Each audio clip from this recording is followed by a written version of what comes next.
Hi guys, today I'm going to be showing you how to get back archived posts on Instagram. Now let me archive this picture. I'm going to click three little dots in the top right and I'm going to click archive. Now after I click archive, as you can see here, the picture disappeared from my Instagram account. Now if you want to get it back, all you have to do guys is click three little lines in the top right, and after that you want to click on your activity.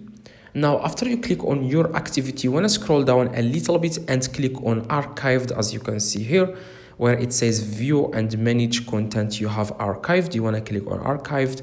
Now, after you click on archived, in the top it will say there posts archive or stories archive or live archive. Now make sure you click in the top. You want to click on stories archive and then select posts archive. Now here is the picture that we have archived a few seconds ago. Now if you want to get it back, all you have to do is click three little dots in the top right and then click show on profile. As you can see at the very bottom, it says here show on profile.